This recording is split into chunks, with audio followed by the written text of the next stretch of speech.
तो हेलो दोस्तों, स्वागत है आप लोग का जीके सिस्टम सीरीज में। तो कैसे हैं आप लोग? तो दोस्तों आशा करते हैं कि आप लोग बहुत ही अच्छे होंगे।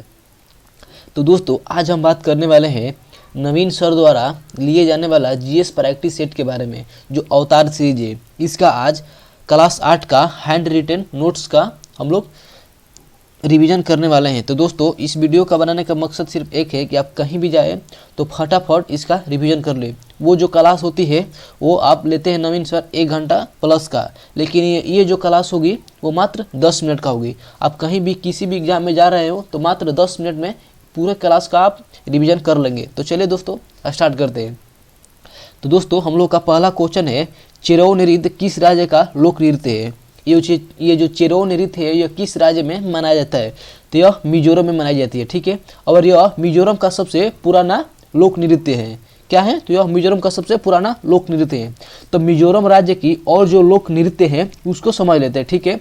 तो हो गया चैलम, खुल्लम, पार्लेम और तलगलम और साबिलिया। और देख लीजिए दोस्तों, एक ट्रिक से आपको समझाने की कोशिश करते थे। तो जिस नृत्य के लास्ट में ल और म आ जाएगा वो समझ लीजिएगा, सीधा आपका फोकस होना चाहिए कि वो कहाँ जाएगा, मिजोरम का होगा, ठीक है दोस्तों। आगे देखते हैं और नृत्यों को देख लेते हैं। अब देखते हैं दलखाई, दलखाई और पाइका नृत्य। दलखाई और पाइका नृत्य किस राज्य में मनाया जाता है? तो यह आपका उड़ीसा मनाया जाता है, ठीक है। सामा चकेवा, सामा चकेवा एक भीबियाई नृत्य है, ठीक है। यह बिहार में मनाया जाता है, ठीक है दोस्तों। आपको जाट जाटिन भी बिहार में मनाया जाता है, ठीक है। विदेशिया बिहार में मनाया जाता है, ठीक है। लेकिन यह भीबियाई आपको इसको रंग लीजिएगा।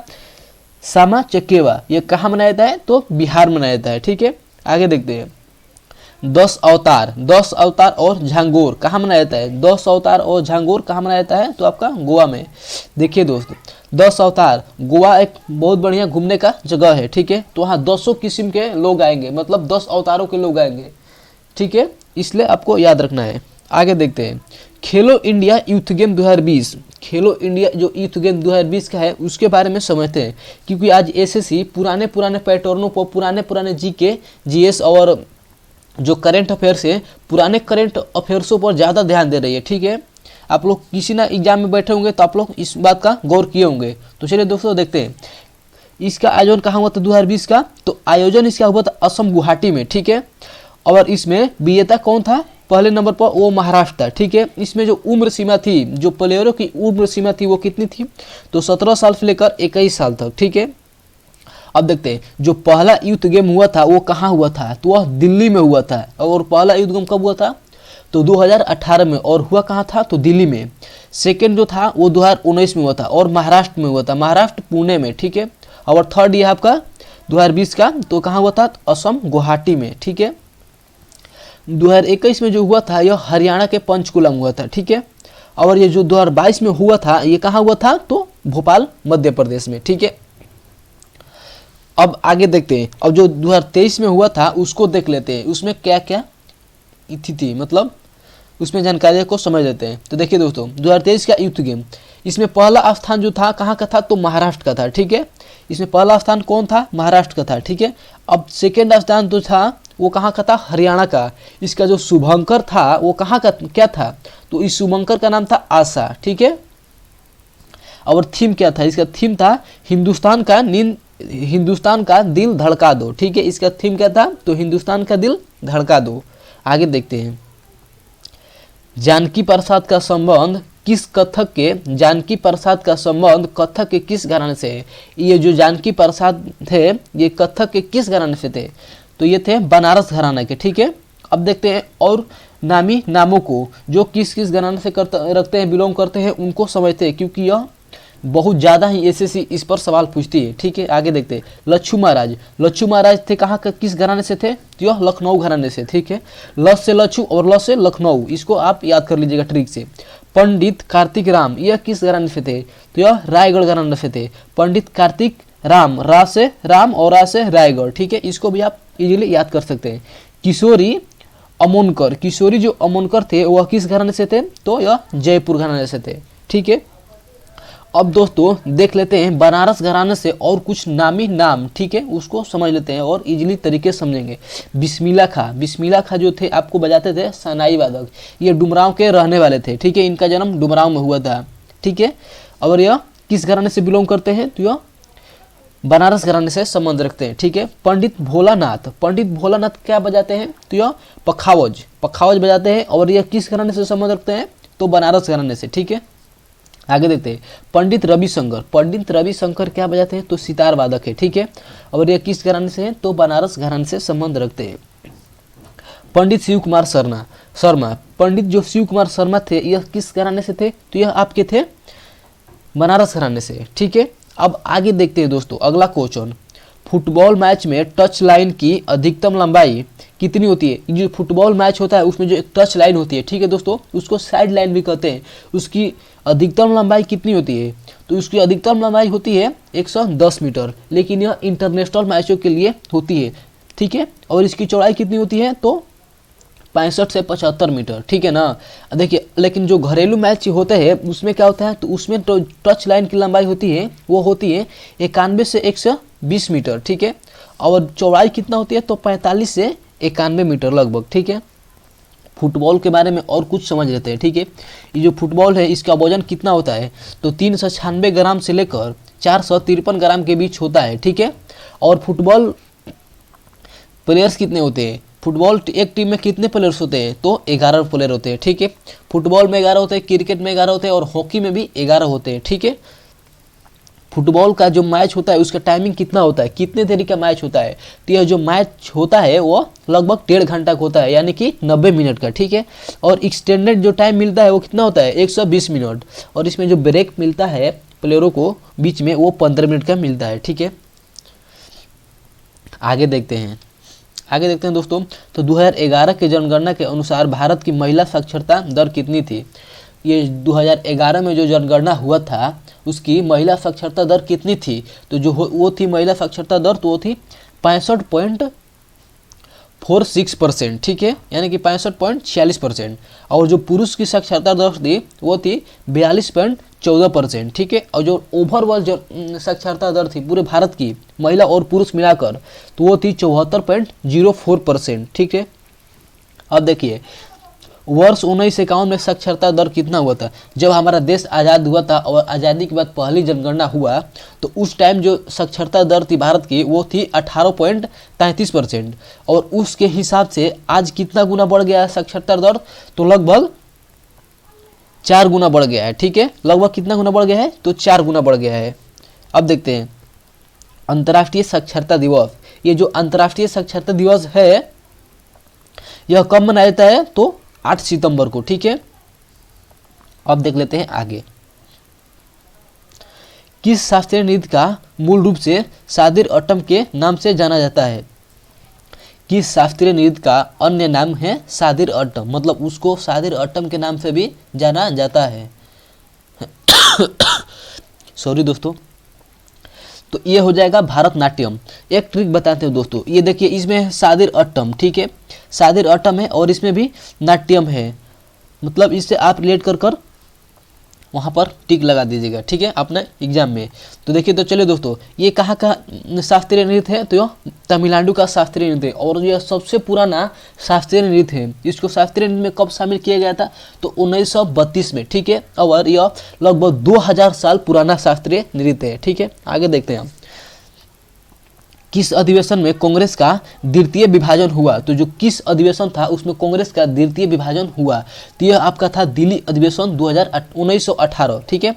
यह कब था, तो 1918 था। और यह इसका अध्यक्ष कौन थे, तो हसन इमाम थे।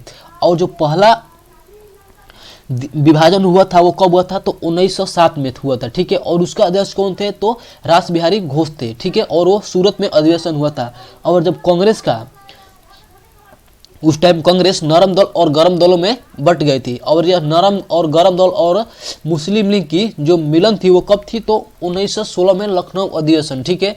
और उस टाइम अध्यक्ष कौन थे, तो अंबिका चरण मजमूदार। ठीक है। आगे देखते हैं 1919 का अमृतसर अधिवेशन, अध्यक्ष थे मोतीलाल नेहरू।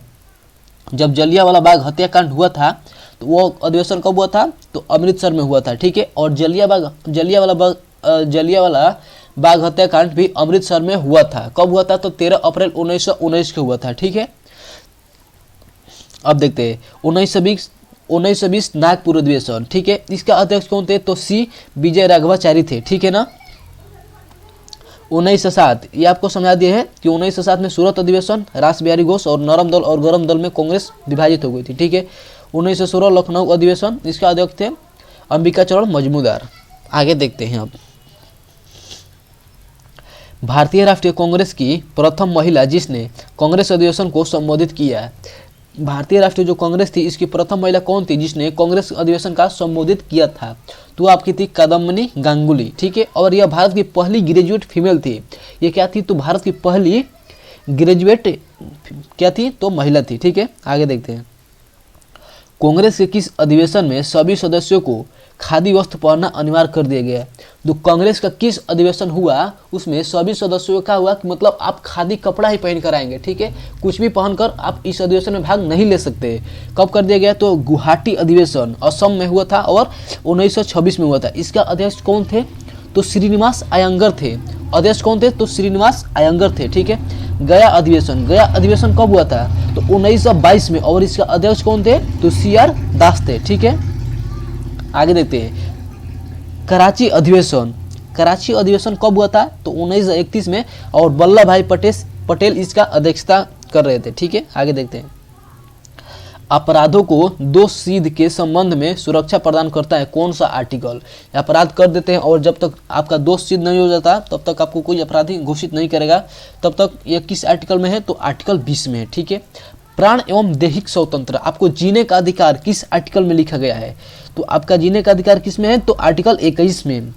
उपाधियों का अंत, ये जो उपाधियों का अंत है इसको किस आर्टिकल में लिखा गया है? तो आपका आर्टिकल 18, ठीक है।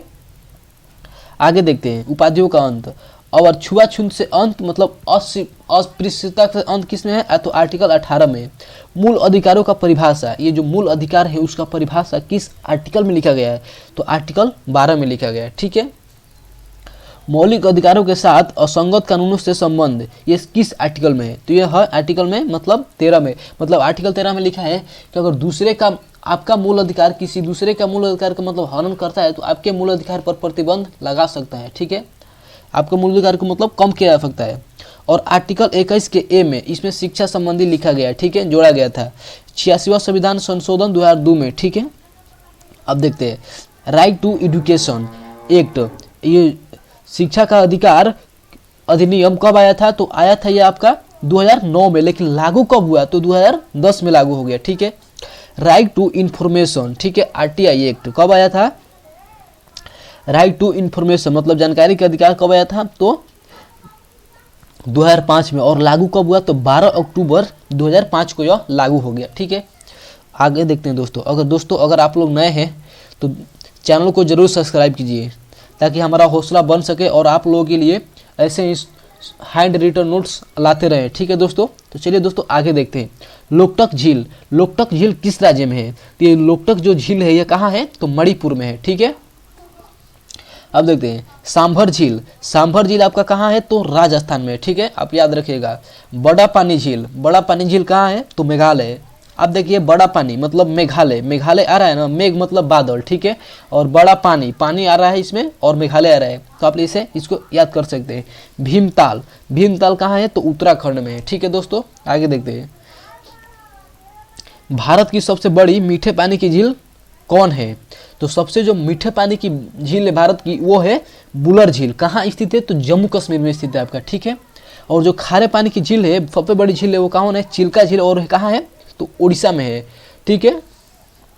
तो दोस्तों अब जो इकोनॉमिक्स के कुल फुल फॉर्म जो है उसको देख लेते हैं। अगर इससे बाहर इकोनॉमिक्स में जो आएगा फुल फॉर्म कुछ नहीं आएगा, इसको आप याद कर लीजिए और बहुत इजीली ढंग से आपको याद करने के मतलब समझाया जाएगा, ठीक है दोस्तों। तो एक आपको कुछ इसको याद करने के लिए जानकारी देते हैं। जैसे इसमें जी आएगा तो जी आएगा तो अब अधिकतर याद रखिएगा कि जी मतलब ग्रोस ही आएगा, मतलब जी आएगा जहां तो अधिकतर चांस है कि ग्रोस ही लिखा रहेगा, ठीक है।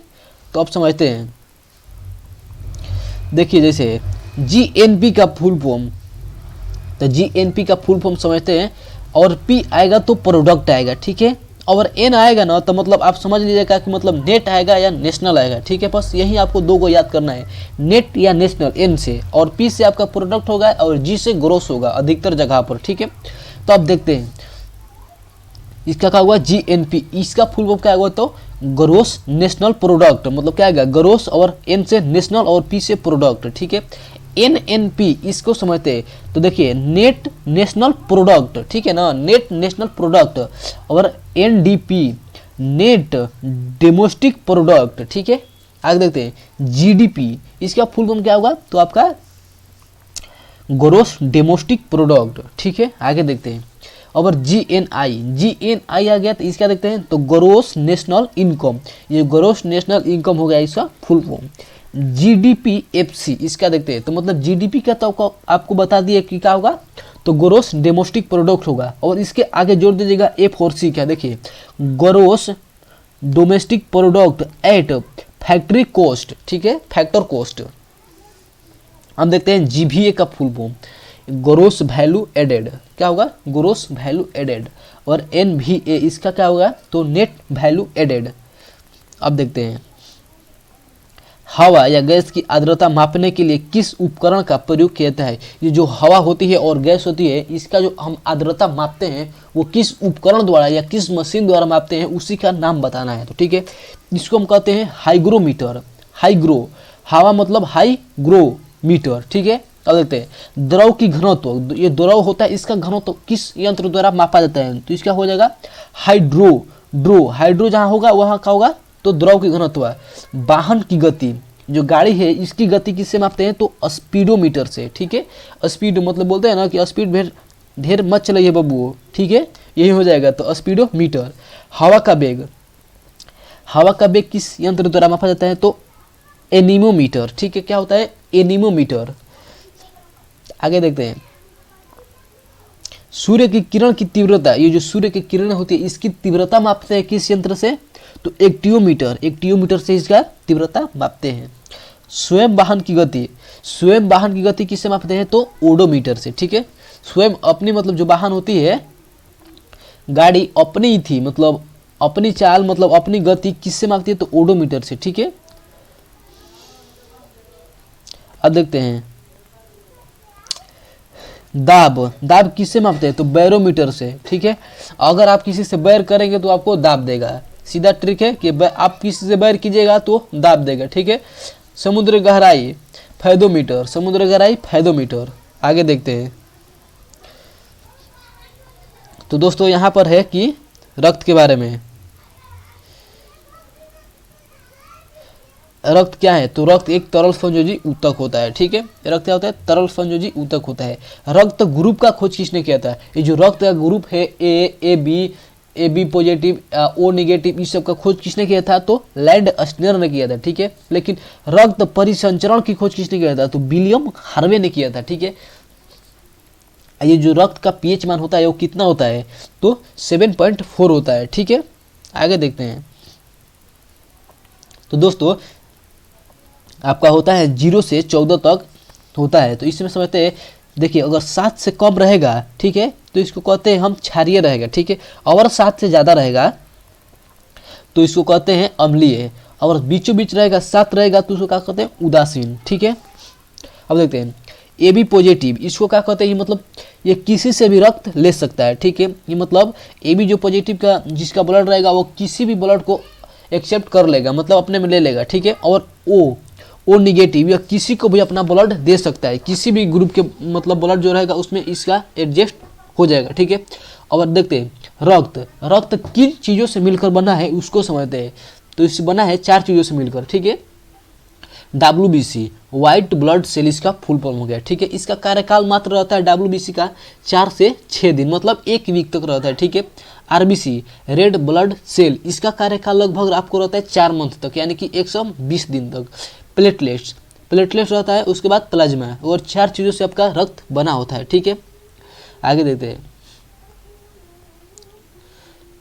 हाल ही में किस देश ने विश्व का पहला मीथेन ईंधन वाला अंतरिक्ष रॉकेट लॉन्च किया है, तो कौन देश है जो मीथेन ईंधन से अपना एक रॉकेट अंतरिक्ष में लॉन्च किया है, तो हो जाएगा चमगादड़ चीन, ठीक है। और रॉकेट का नाम क्या था, तो जुके 2 कैरियर था, ठीक है, जुके 2 कैरियर। आगे देखते हैं 200 इंटरनेशनल मैच खेलने वाला पहले पुरुष फुटबॉलर कौन बने हैं, 200 मैच इंटरनेशनल फुटबॉल खेलने वाला, मतलब 200 फुटबॉल मैच खेलने वाला पहला प्लेयर कौन बना है? तो ये हो जाएगा आपका रोनाल्डो। ठीक है, कहाँ का रहने वाला है? तो पुर्तगाल का रहने वाला है। इसका एक बुक का नाम है, बुक का नाम क्या है? तो मोमेंट्स। ठीक है, आगे देखते हैं। और सबसे ज़्यादा गोल भी किया है इसने, रोनाल्डो ने। ठीक है, और कितना किया है? तो 123 किया है। और 3 नंबर पर मेसी है, और 4 नंबर पर आपके प्यारे भारत के शान कौन है? तो सुनील छेत्री है। ठीक है, आगे देखते हैं। किस पार्क का नाम बदलकर लिटिल इंडिया कर दिया गया? मतलब किस नाम का नाम बदलकर क्या कर दिया गया? तो लिटिल इंडिया कर दिया गया। तो उसका देखते हैं। तो उस पार्क का नाम है हैरिस पार्क। ठीक है, और कहाँ है स्थित है? तो ऑस्ट्रेलिया में। ठीक है, अब देखते हैं वहाँ का पीएम का नाम क्या है? तो क्या है? ऑस्ट्रेलिया का पीएम का नाम क्या है? तो एंथनी अल्बनीज। ठीक है, उसका राजधानी कहाँ है? तो आपका उसका राजधानी हो जाएगा कैनबरा। वहाँ का मुद्रा क्या है? तो मुद्रा का नाम है डॉलर। उसकी एक शहर है सिडनी। सिडनी किस नदी किनारे है? तो सिडनी डार्लिंग नदी के किनारे हैं। तो चलिए दोस्तों, ये हो गया हम लोग का आज का पूरा सेशन।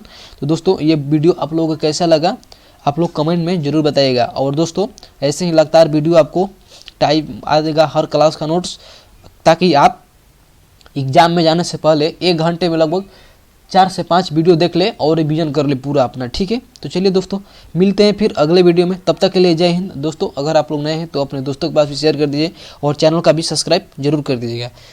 धन्यवाद दोस्तों।